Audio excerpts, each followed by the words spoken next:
시청자 여러분 반갑습니다. 여자들의 시선으로 바라보는 세상 이야기 마멘톡의 김민수입니다. 누구나 걱정 한 가지씩은 가지고 있기 마련이죠. 대종사님께서는 어리석은 사람은 근심과 걱정이 있을 때는 없애기에 노력하지만은 없을 때는 다시 장만하기에 분주하나니 그러므로 그 생활에 근심과 걱정이 다할 날이 없다라고 말씀을 하셨습니다. 걱정이 해결되면 또 다른 걱정으로 계속해서 걱정하는 삶을 산다는 뜻일 텐데요. 아무래도 제 옆에 계신 네 분은 방송 걱정을 하고 있지 않을까 하는 걱정을 해봅니다.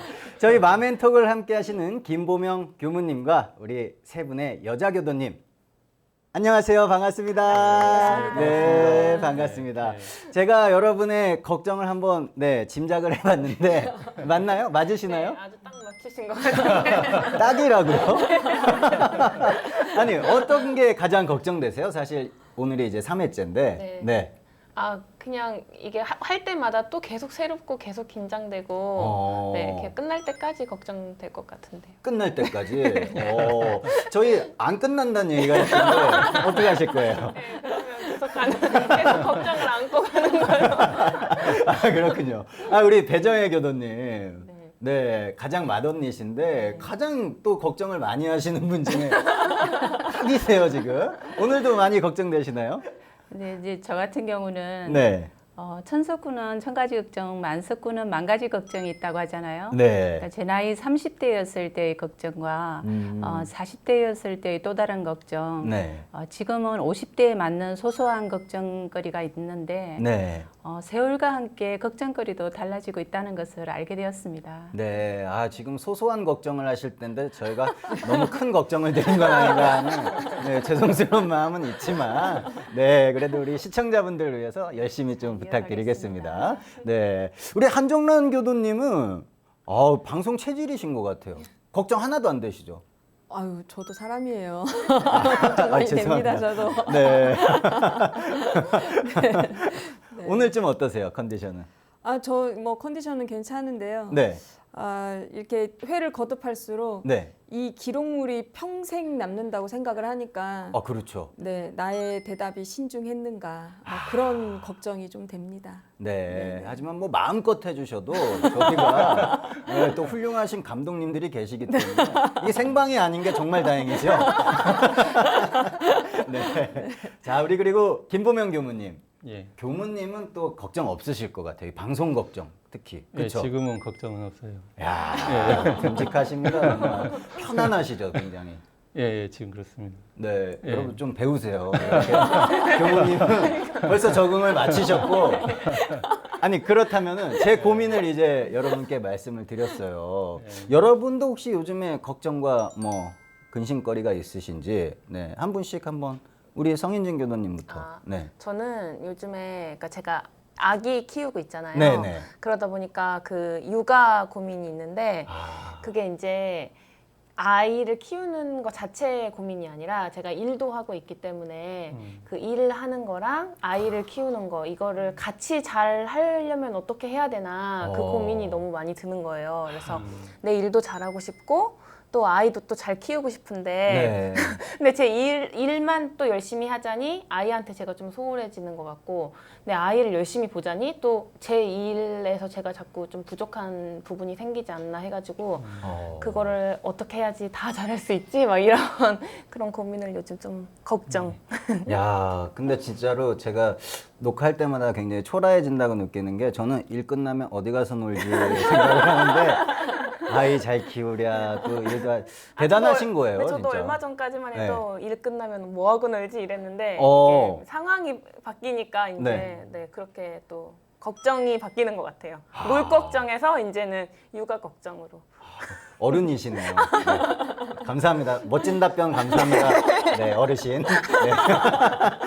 한정란 교도님의 걱정은 뭐예요? 아, 저는 네. 좀 욕심이 많은 편이에요. 그래서, 욕심이? 네. 오. 그래서 이제 제가 계획하고 있는 일들이 있는데 그것을 다 지금 이렇게 계획대로 진행하지 못하고 있고 또 그것을 지금 내가 왜 하고 있지 못하나 뭐 이런 것들 있죠. 뭐 예를 들면 올해까지 내가 논문을 2편을 쓰려고 했는데 논문을 아직 못 쓰고 있다든지 네. 책을 쓰기로 했는데 책도 아직 시작도 못 한다든지 전시 계획 등등등 뭐 내가 이렇게 몇 년 후에는 뭘 할 거고 또 올해는 뭘 할 거고 하려고 했던 그런 계획들을 뭐 지금 현재 생업에 종사하다 보니까 계획대로 못 하고 있는 것에 대한 걱정 뭐 이런 게 좀 제일 큰 것 같아요. 네. 굉장히 또 욕심이 많다고 하셨으니까 네, 네. 그만큼 걱정도 많으실 것 같아요, 네, 그렇죠? 많아요. 네. 걱정만 하고 있어요. 네. 오늘 지금은 무슨 걱정이 가장 많이 드세요? 지금은요. 네. 방송 시간 잘 맞춰서 끝나고 기차를 무사히 탈 수 있을까? 아니 벌써부터 그 걱정을. 네. 알겠습니다. 얼른 끝내드릴게요. 네. 배정혜 교도님은 어떤 걱정이 있으세요? 저는 이제 가족들의 건강이 우선시되고 딸이 이제 결혼할 나이가 되니까 네. 상생인연 만나서 행복한 결혼 생활을 했으면 하는 이제 걱정 아닌 바람이 있습니다. 아, 그렇군요. 자, 그렇다면은 이 우리 삶에 정말 계속해서 따라다니는 이 근심과 걱정. 교무님, 이 근심과 걱정은 도대체 무엇이고 왜 생기는 걸까요? 네. 그 고양이 좋아하세요? 고양이. 전 좋아합니다. 이쁜가요? 네. 여기 있는 분들은 다 이뻐하시네요. 네. 근데 모든 사람이 고양이를 이뻐하는 건 아니죠. 싫어하는 사람들도 뉴스에도 나오잖아요. 네. 고양이가 이쁜 사람이 있는가 하면 고양이가 안 이쁘고 오히려 혐오스럽고 네. 그런 사람도 있어요. 그러면은 사람에 따라 다른 거잖아요. 그렇죠. 예. 그러면 그 고양이는 이쁜 거예요. 그러면 혐오스러운 거예요? 이쁜 사람한텐 이쁘고 뭐 혐오스러운 사람한텐 혐오스러운 건가요? 그렇겠죠? 자, 칼이라는 게 있죠. 칼. 네. 칼이 있는데 이 칼은 좋은 거예요, 나쁜 거예요? 쓰임에 따라서 다를 것 같아요. 요리사한테는 꼭 필요한 이걸 쓰는 사람이 네. 요리하는 데다 쓰면 네. 좋은 게 되죠. 네. 예, 근데 이걸 사람 죽이는 데 쓰면 나쁜 게 되죠. 네. 그렇지만 그 자체, 칼이라는 그 자체는 좋은 거예요, 나쁜 거예요? 정답을 내릴 수 없네요. 오. 칼은 그냥 칼 자체지 오. 칼 자체가 좋은 거 나쁜 게 정해진 건 아니잖아요. 네. 고양이가 고양이 자체지 이쁜 거 혐오스러운 게 정해진 거 아니잖아요. 예. 근데 우리가 근심할 일, 걱정할 일이 생기죠. 네. 지금 우리 방송을 하잖아요. 네. 이게 이제 걱정할 일이에요? 아니면 축복하는 좋은 일이에요? 이건 방송 그 자체. 네, 재밌고. 예, 네. 이 자체도 네. 이것을 굉장히 재밌다고 생각하고 기회다 찬스다 생각하고 뭔가 좋은 거야 막 가슴 뛰게 생각하는 사람한테는 네. 그렇게 느껴지는 거죠. 근데 이걸 걱정스럽게 받아들이고 그렇게 생각을 하면 그렇게 보면 심장이 이제 터질 듯이 예, 난리가 나겠죠. 네. 그러니까 사람이 인생 살아가면 여러 가지 일들 겪잖아요. 학생들은 시험 봐야 되고 취준생들은 시험 봐야 되고 네. 이게 뭐 하여간 많은 일들이 있는데 그 일을 겪을 때 어떤 사람은 똑같은 일인데 즐겁게 할 수도 있고 네. 어떤 사람은 또 하는데 굉장히 불안하고 초조하고 근심 걱정하면서 할 수 있는데 그게 그 일 때문이냐 그 일 자체가 문제가 있느냐 그게 아니라 그걸 바라보는 내 마음이 어떻게 보느냐에 따라서 기회가 될 수도 있고 또 아니면 근심 걱정할 일도 될 수도 있다 하는 거죠. 그렇군요. 예. 그렇다면은 이 근심과 걱정, 우리가 만들어내는 거네요, 결국은. 그렇죠? 그렇죠. 예. 예. 여러분 만들지 마세요. 딱 말씀드렸습니다. 오늘부터 만드시는 거 아니에요. 아셨죠? 사실 이 걱정이라고 하면 우리가 해야 될 일에 신경을 쓰고 있다는 또 뜻이 되는데요. 사실 이렇게 걱정만 한다고 해서 일이 잘 해결되진 않거든요. 그렇죠? 이런 경우 한 번씩 있으셨을 것 같은데 네, 성인진 교도님 있으셨어요? 저는 네. 요즘에 지금 아기 얘기를 자주 하게 되는데 네네. 저희 아기 이름이 뭐예요? 재준이요. 재준이. 그럼 네. 이제 재준이라고. 네, 재준이라고. 네, 재준이 안녕. 네, 재준이. 네. 네. 재준이가 지금 어린이집을 다니고 있어요. 오. 근데 지금 한 150일이 아직 조금 안 됐는데 한 70일 정도가 조금 넘었을 때부터 이제 어린이집을 다니기 시작했거든요. 그러니까 사실 조금 이르게 너무 그렇네요. 빠르게 이제 어린이집을 간 거긴 한데 네. 제가 이제 일을 하러 가야 되니까 어쩔 수 없는 선택이었어요. 근데 그 선택을 할 때 너무 걱정이 많이 되는 거예요. 이 애가 가서 거기서 잘 잘 수 있을까? 남이 그 선생님이 주는 우유는 잘 먹을 수 있을까? 그리고 예. 또 너무 너무 어릴 때 떨어져 있어서 엄마하고 이제 애착이 잘 생기지 않지 않을까? 막 이런 정말 여러 가지 수만 가지 걱정이 들었는데 근데 제가 이제 선택할 수 있는 여지가 없으니까 그냥 걱정을 안고 아이를 어린이집에 보내게 된 거죠. 근데 막상 보내고 나니까 너무 좋아요. 그러니까 아이를 보내놓음으로써 저도 조금 그 저의 시간을 가지면서 제가 조금 힐링할 수 있는 시간. 그러니까 너무 육아에 얽매여 있다가 이제 조금 벗어나니까 오히려 이제 제 시간을 가지면서 제가 조금 더 정화가 되는 것 같은 거예요. 그래서 그 어린이집에 다녀와서 다시 아이를 만났을 때 제가 아이를 좀 더 많이 사랑할 수 있는 그 마음의 여유가 조금 더 생기기도 했고 그리고 또 집에서는 아기가 저랑은 이제 뭐 잠만 자고 그냥 얼굴 보고 웃기만 하고 이랬는데 어린이집에 가니까 이제 놀이도 하고 친구도 만나고 하니까 또 아이한테도 또 좋은 면도 있더라고요. 그래서 괜한 걱정을 했었구나 이런 생각을 하게 됐는데 그렇군요. 네, 일이 있었어요. 좀 있으면 이제 재준이가 좀 더 자라면 전화해서 엄마한테 엄마 나 오늘 어린이집에서 자고 갈게 이러면 전화 올 수도 있거든요. 집에 안 가고 싶어. 그렇군요. 한정란 교도님은 이런 근데 이제 경우. 저는 그 인진 씨한테 얘기를 해주고 싶은 게 저도 그 아이를 딱 100일 지나고 바로 어린이집에 보냈거든요. 진짜요? 근데 어린이집 원장 선생님이 그런 얘기를 해주셨어요. 아이를 그 보낼 때 그 내 마음이 불안하게 여겨지는 그 마음이 그대로 아이한테 전해진대요. 그러니까 마음을 아주 편안히 딱 놓고 아이를 어린이집에 맡기면 아이도 굉장히 편안하게 느꼈는데 내가 불안하면 그 아이도 어린이집에서 똑같이 불안하게 여긴다라는 거예요. 그러니까 놓음과 동시에 내가 믿어버려야지 안 그러면 이제 아이도 똑같이 불안 증세를 느낀다라는 거죠. 근데 이제 저희 아이는 10살이란 말이에요. 근데 지난 주말에 저는 저희 아이를 이제 템플 스테이를 보냈어요. 그런데 10살임에도 불구하고 2박 3일이라는 그 템플 스테이를 보내면서 똑같이 또 걱정이 돼요. 2박 3일 동안 휴대폰도 없이 게임도 없이 또 엄마도 없이 간식도 없이 그 적막한 절에서 고기 반찬도 없이 잘 보낼 수 있을까 정말 걱정이 많이 되면서 문자 한번 해볼까 뭐 전화 한번 해볼까 이런 걱정이 정말 많이 들었는데 이런 순간도 한번 있어 봐야지. 이렇게 내가 한번 내려놔 보기도 해야 얘도 또 한 번 더 성장하겠지라고 생각을 하니까 그냥 2박 3일이 금방 지나가고 좀 성숙해서 돌아온 것 같아요. 그렇군요. 우리 맏언니 씨는 배정혜 교도님께서는 어떤 또 걱정? 저는 방송 걱정으로 심장이 두근거리고 그래서 이제 손을 찌르는 가시라면 빼버리면 되는데 이 걱정이란 것이 한번 생기기 시작하니까 그림자처럼 따라다니게 되더라고요. 그래서 차라리 강을 거스르는 것보다 물살을 타는 것이 낫겠다는 생각을 했고 또 제가 걱정을 해서 해결될 일 같으면 걱정을 안고 살겠는데 제 힘으로 안 되는 것은 진리에 맡기다 보니 기도를 통해서 안정을 찾고자 합니다. 네, 알겠습니다. 참 좋은 방법이죠, 교무님. 예, 그렇죠. 그렇죠.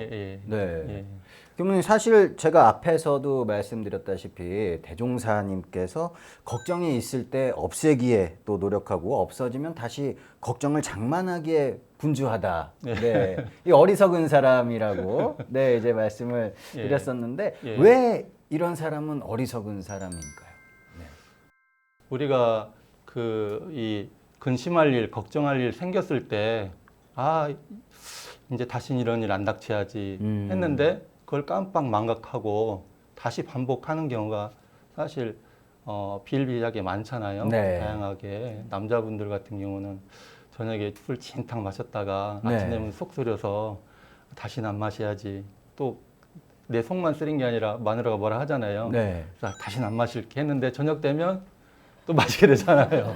예, 그렇죠. 네. 학생들 시험 공부할 때 시험 전날에 벼락치기 하다가 어. 근심하고 막 걱정하고 막 바빠서 이렇게 하면서 다시는 내가 이렇게 안 하고 열심히 네. 공부해야지 했는데 시험 끝나면 또 그러잖아요. 네. 예. 근데 이제 이게 그러면 안 되는데 그렇게 되는 게 우리 이제 사람의 일상이고 삶인 것 같아요.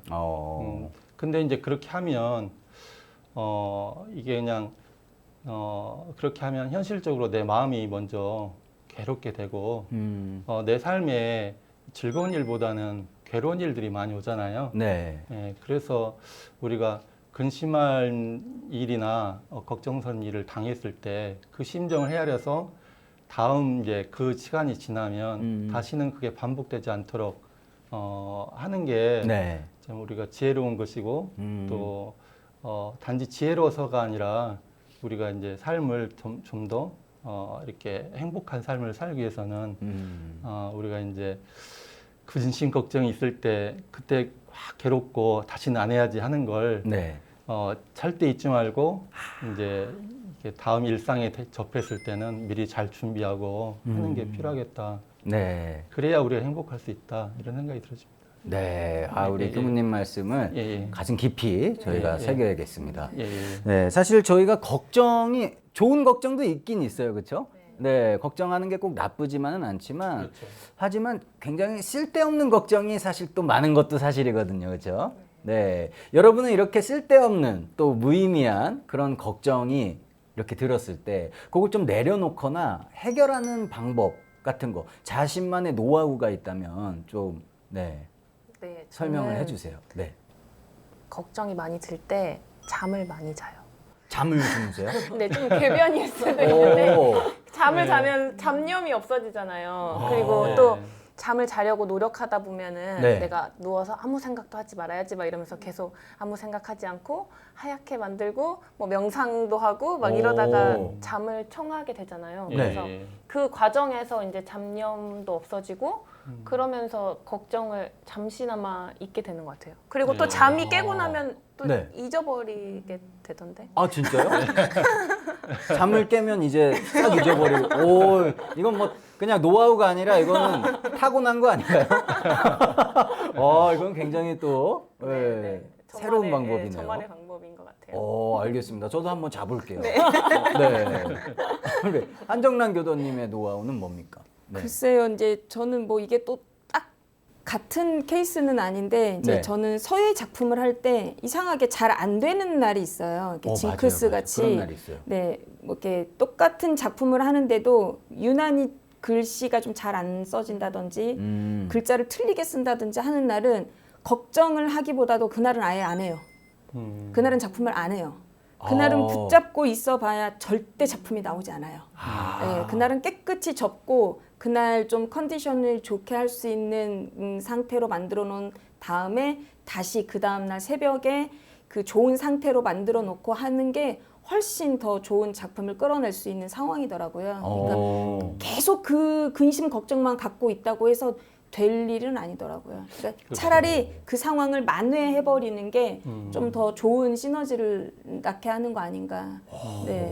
그렇군요. 네네네. 네, 굉장히 확신에 차서 말씀을 해주셨어요. 네, 그렇죠. 네, 네.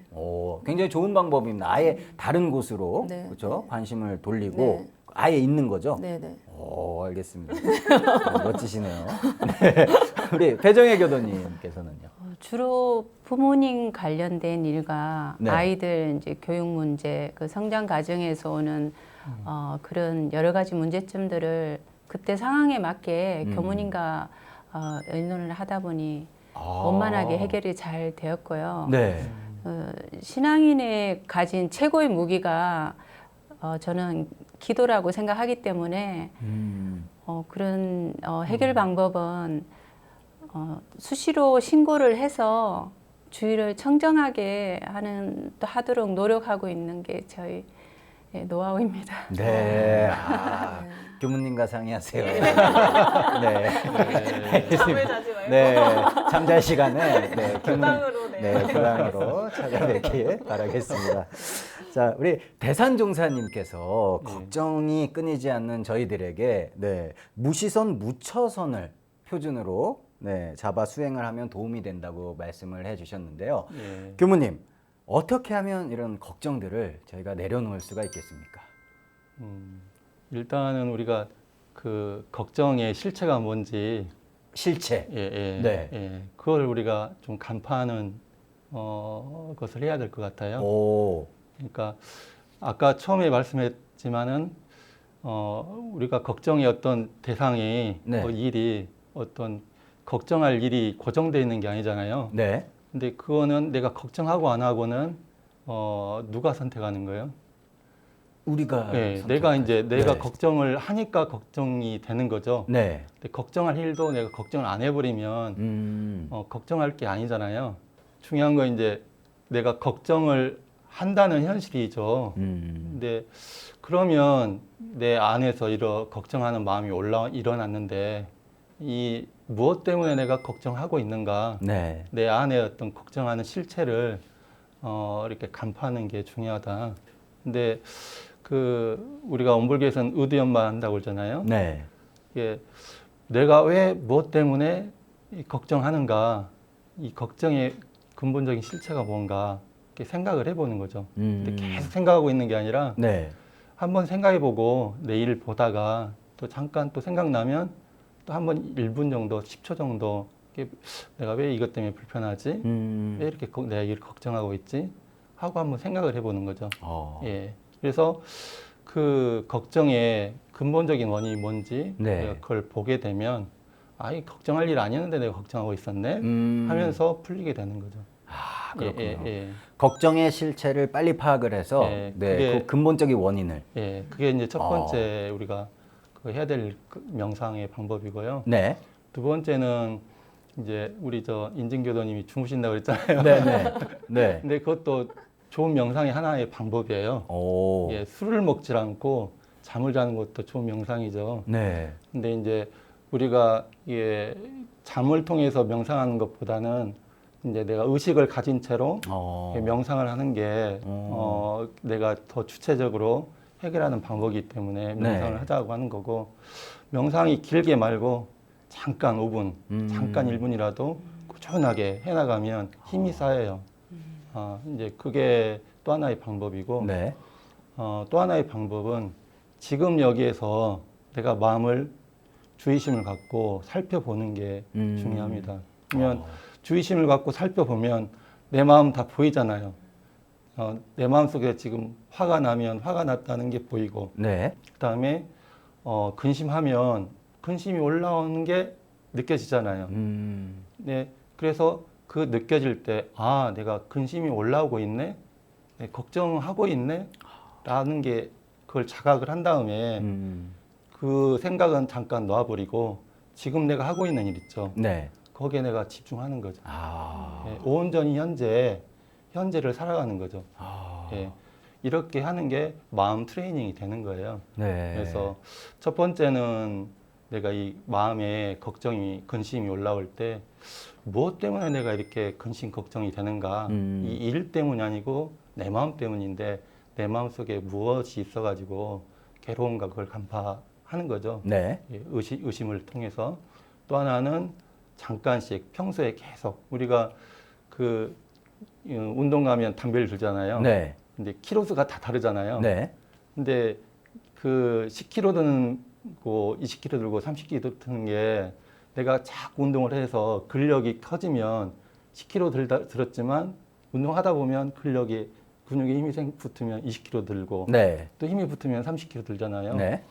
그 마음도 마찬가지죠. 마음도 마음의 근육이 붙으면 작은 일 같은 경우에도 이제 일은 내가 이렇게 하는데 큰 일은 내가 이렇게 감당이 안 되고 근심 걱정하지만 자꾸 근력이 붙으면 그게 이제 별일이 아니게 되잖아요.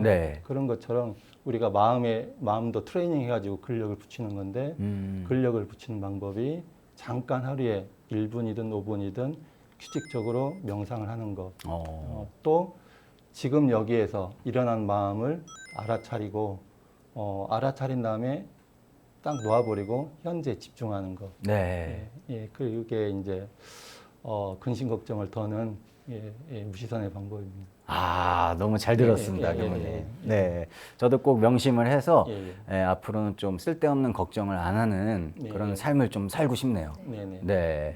여러분, 티베트 속담 중에 걱정을 해서 걱정이 없어지면 걱정이 없겠네라는 라임 끝나죠. 네, 요즘은 또 이제 힙합 하는 친구들이 이런 걸 라임이라고 그러는데 랩으로. 네, 랩으로. 네, 걱정을 이렇게 많이 한다고 해서 꼭 일이 잘 풀리란 법은 없다, 뭐 이런 뜻이겠죠. 그렇죠. 네, 걱정은 정말 필요한 만큼만 하고 당장 교무님 말씀처럼 당장 내가 해야 할 일에 조금 더 마음을 기울이는 그런 현명한 삶을 살았으면 좋겠습니다. 네, 여러분은 지금 마멘톡 함께하고 계시고요. 계속해서 채널 고정 부탁드리겠습니다.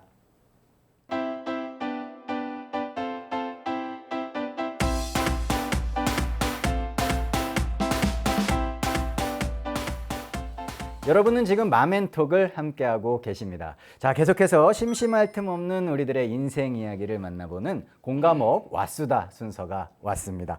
오늘의 주제 바로 공감 능력입니다. 네, 공감 능력.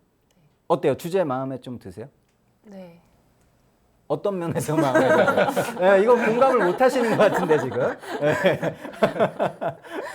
아니 공감이란 단어를 네. 이제 여러 상황에서 많이 요즘 사용하는 것 같아서 네. 그거에 대해서 이렇게 얘기해보고 또 얘기 듣고 하는 기회가 생겨서 좋은 것 같아요. 그렇죠. 저희가 요즘에 사실 직장에서 뭐 상사의 갑질, 뭐 또 소비자의 갑질, 뭐 직장이나 학교에서의 괴롭힘 문제, 그리고 또 얼마 전에 뉴스에 보면 그런 거 자주 나오잖아요. 이제 경비원분에게 이제 막 폭언하고 막 그러는 이제 아파트 주민까지. 사실 이런 일들이 많이 생기는 게 공감 능력이 부족해서라고 하거든요.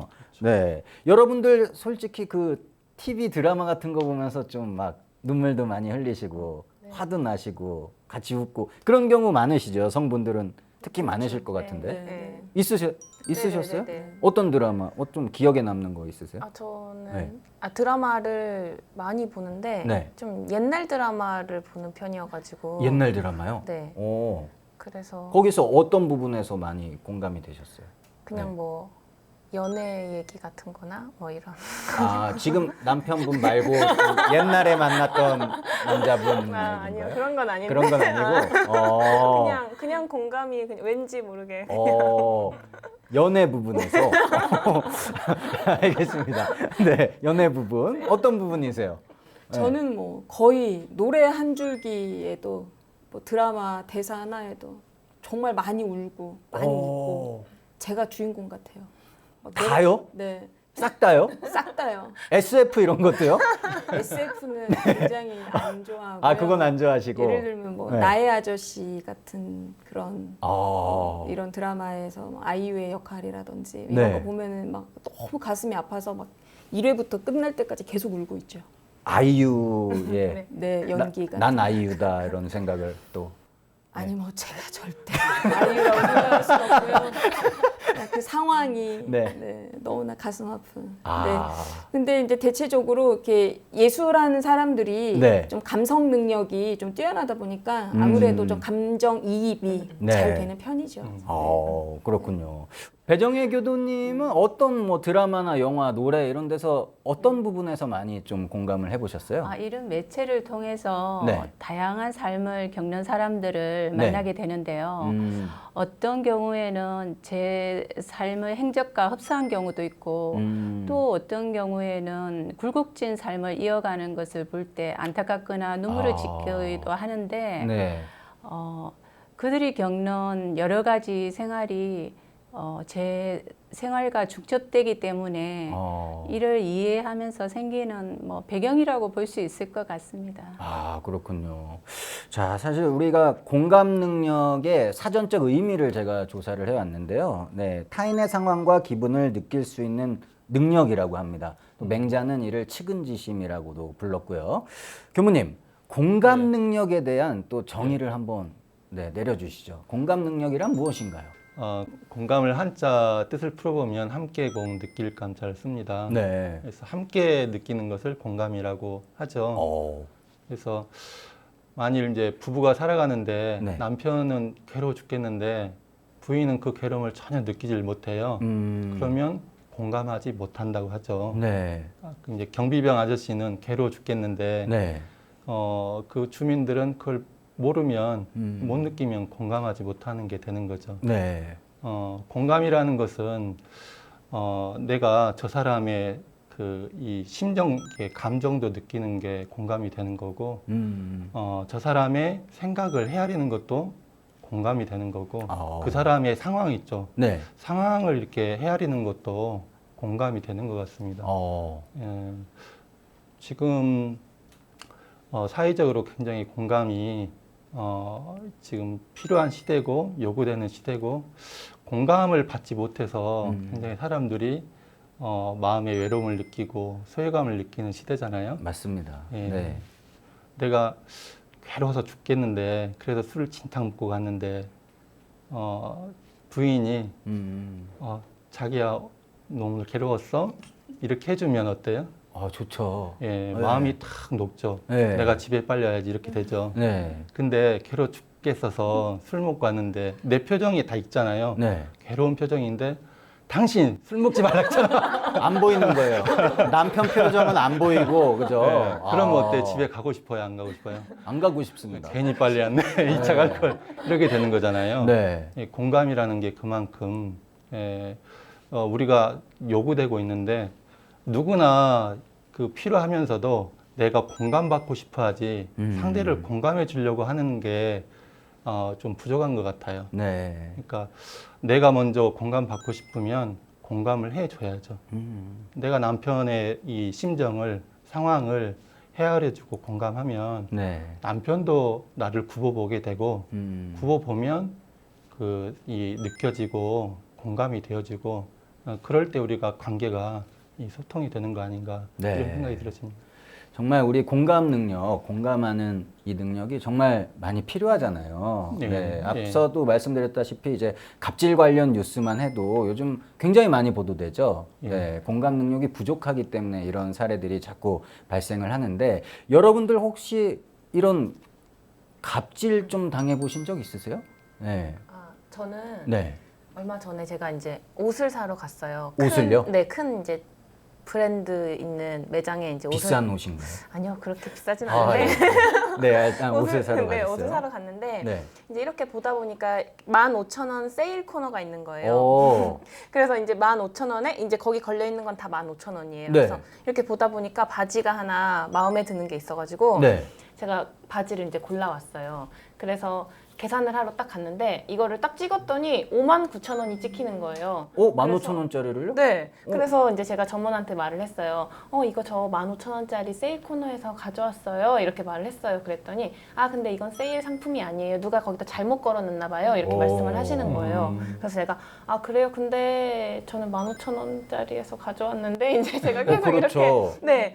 얘기를 했어요. 그랬더니 이거는 저희가 그거 뭐 관리하면서 좀 빼놨어야 되는데 못 빼놓은 거는 죄송한데 이거는 어쨌든 세일 상품이 아니니까 살려면 59,000원에 사시고 아니면 그냥 사지 마세요. 이렇게 말을 하는 거예요. 오. 근데 이제 제가 그 순간에 갑자기 이제 화가 났어요. 좀 못됐게 말했구나, 그 점원이. 그죠? 네네. 그 기분 너무 이렇게 냉정하게 얘기하니까 네. 네 기분이 이제 제가 상한 거예요. 그래가지고 예. 이제 저도 때를 쓰기 시작한 거예요. 이제 그때부터 그래도 저 이거 15,000원에 잘못 놓으신 거니까 어쨌든 때를. 15,000원에 잘못 놓으신 잘못이 있으니까 저 그냥 15,000원에 주세요. 이렇게 얘기를 했어요. 그랬더니 안 된다고 네. 끝까지 얘기를 하시면서 이제 결국에는 본사에 연락을 하라는 거예요. 15,000원에 사고 싶으시면. 근데 제가 바지 하나 사겠다고 본사에까지 연락을 하는 건 좀 그런데 또 바지는 사고 싶어가지고 59,000원을 주고 사셨어요? 결국 사가지고 왔어요. 그래서 네. 제가 화가 나가지고 집에 와서 남편한테 네. 이런 일이 있었다고 쇼핑몰에서 그래서 내가 이 바지가 15,000원짜리인데 어떻게 나한테 그럴 수가 있냐고 이랬더니 저희 남편은 저한테 네가 갑질을 하고 온 것 같다고. 저는 이제 남편한테 거기서 그렇게 대형 브랜드에서 나한테 그렇게 하는 건 갑질이라고, 어떻게 나같이 힘없는 소비자한테 그렇게 15,000원이라고 속여놓고 59,000원 받을 수 있냐고 막 이렇게 얘기를 저는 화가 나서 했는데, 남편은 그렇게 때를 쓰고 온 네가 갑질을 하고 온 것 같다고 이렇게 말씀하시더라고요.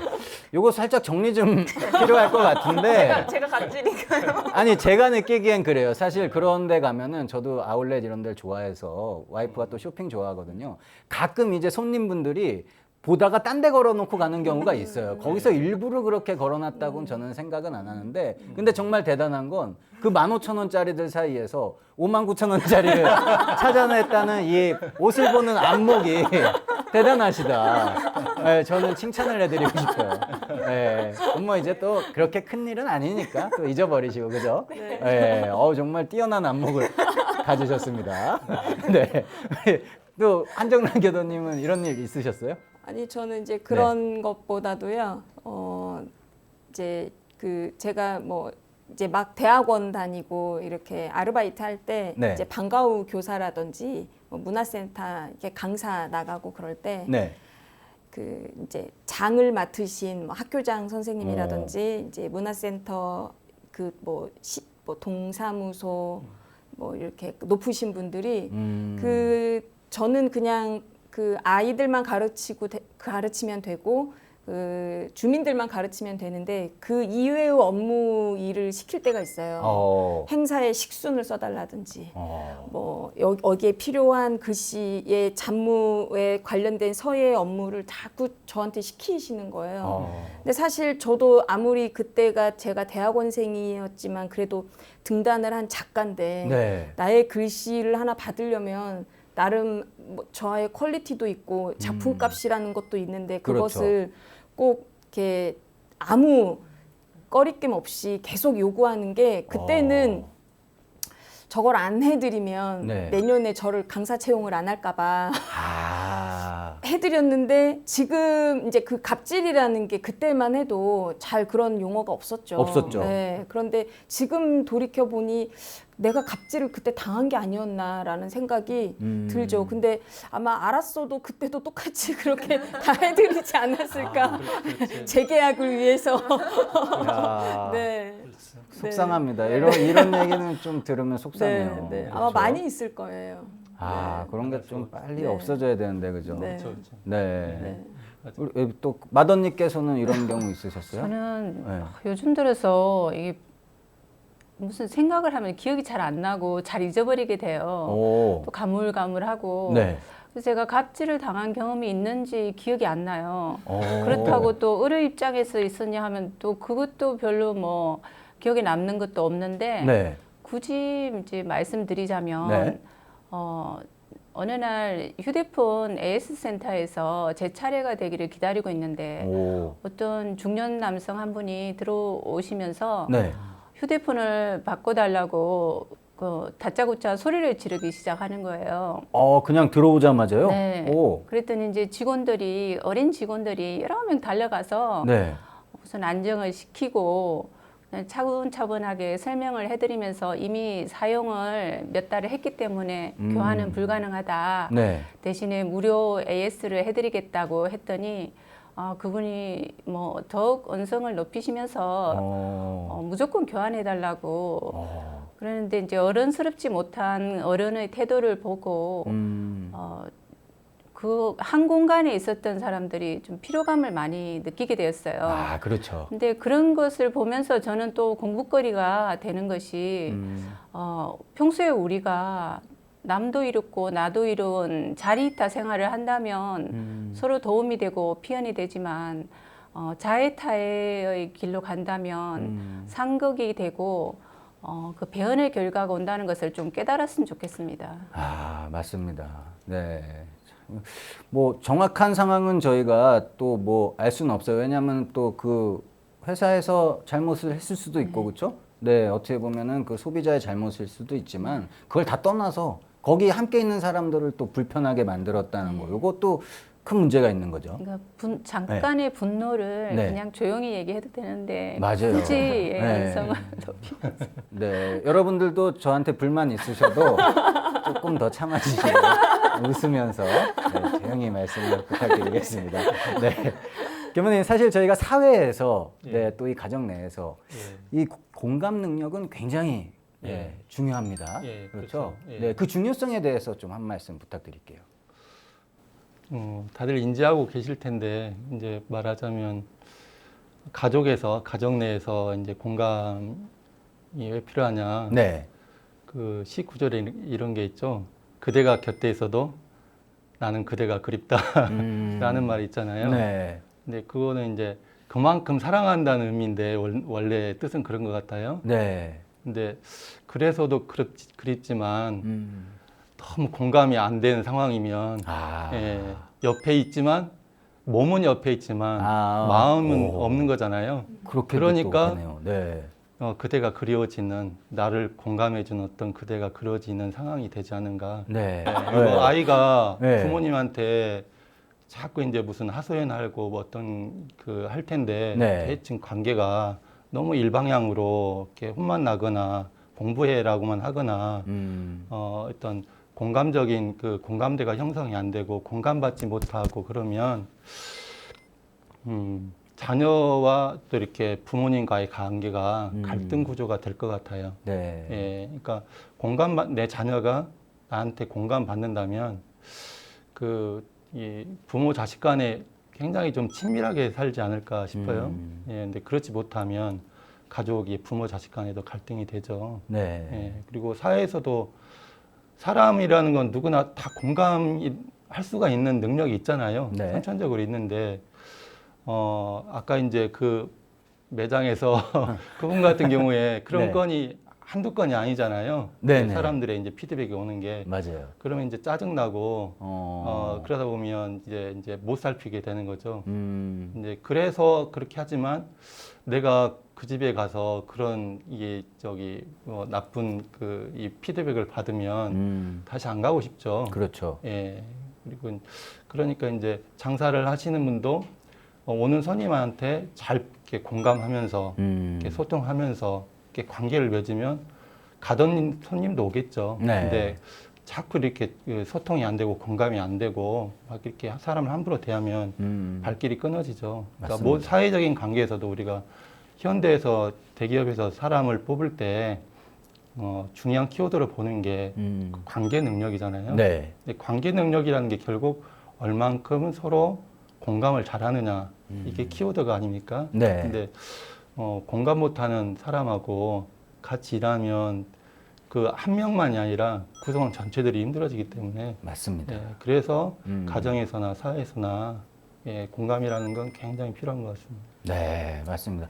공감 능력 정말 굉장히 중요합니다. 예. 네, 그래서 대산종사님께서 인하의 도는 천하 제일 가는 기술이다 이런 말씀을 해주셨습니다. 그렇죠, 교무님? 예. 네, 인화를 위해서는 공감 능력이 정말 필요할 것 같은데요. 예. 교무님의 한 말씀 부탁드리겠습니다. 그렇죠. 이 인화라는 건 그 관계잖아요. 네, 근데 관계가 좋아지려면 제일 먼저 해야 될 게, 그 사람의 어떤 마음을 읽고, 마음을 읽고, 네, 그 사람의 상황을 읽고, 심정을 헤아리는 게 있어야죠. 네, 근데 그 관계가 뭐 잠깐 만나는 관계를 우리가 관계라고 하지 않잖아요. 네, 정말 이렇게 오랜 관계, 지속되는 관계를 맺어가려면, 지속적으로 하는데, 그 사람이 같이 있는데, 대화가 안 되면 이게 대화가 안 되면 관계가 할 수가 없잖아요. 그렇죠. 근데 대화라는 거는 그 다른 것이 아니라 내가 어떤 말을 하면 그 사람이 그 말을 새겨 듣고 이해해주고 네, 그 말에 담긴 그 감정, 심정까지 이렇게 들어줄 수 있는 거. 그럴 때 우리가 이제 대화라고 하는 거고 네, 그렇게 대화가 되고 늘 같이 있는데 내가 어떤 어려운 일이 생기고 어떤 슬프거나 어떤 이게 삶의 어떤 리듬에서 어려운 일이 닥쳤을 때 그걸 딱 캐치해서 공감해 주면 네, 자연히 그런 사람한테는 사람이 모이죠. 그렇죠. 근데 그렇지 않고 같이 있는데 영 따로 놀고 자기 혼자 놀고 같이 뭐 이 상황도 읽질 못하고 네. 상황 파악이 안 되고 그 말에도 그 뜻도 모르고 감정도 이렇게 다른 사람 감정은 무시하고 자기 감정만 내세우고 이렇게 되면 공감이 안 되죠. 네. 그러면 관계가 안 되고 그렇게 관계가 안 되면 인화가 안 되겠죠. 네. 예. 그래서 인화에서도 참 공감이라는 건 필수인 것 같습니다. 예, 예. 맞습니다. 자, 우리 마멘톡의 공식 질문을 드릴 시간입니다. 내가 생각하는 공감 능력이란 무엇인가요? 제가 생각하는 공감 능력은 네. 마음을 나누는 능력이다. 마음을 나누는 능력이다. 네. 오. 마음을 같이 하고 그래야면서 생각도 같이 하고 해야지 그 사람을 제가 온전하게 이해하고 네. 또 같이 느낄 수 있을 것 같아서 마음을 나누는 능력이 공감 능력이라고 생각했습니다. 그렇군요. 네. 그럼 그 의류 매장에 다시 한번 가실까요? 한번 다시 가세요. 네, 알겠습니다. 네. 우리 한정란 교도님께 네, 공감 능력이란 무엇입니까? 제가 생각하는 공감 능력이란 역지사지, 상대편의 입장에서 생각해 보자. 그게 가장 좋은 공감 능력인 것 같습니다. 네, 역지사지. 네. 네, 저희가 학교 다닐 때 많이 배웠잖아요, 그렇죠? 네, 많이 배우기는 했지만 실천은 사실 잘 못했는데, 쉽지 않죠. 네, 네. 앞으로 실천하는 네. 삶을 살도록 하겠습니다. 네, 배정혜 교도님. 내가 생각하는 공감 능력이란 네, 상대를 따뜻한 마음으로 바라보면 내 인생도 바뀔 수 있다라고 생각합니다. 상대를 따뜻한 마음으로 바라보면 나의 인생도 바뀐다. 네. 너무 또 마음에 와닿는 말씀을 해주셨어요. 네, 우리 교무님께 그렇다면 공감 능력이란 무엇입니까? 그 사람이 되는 것.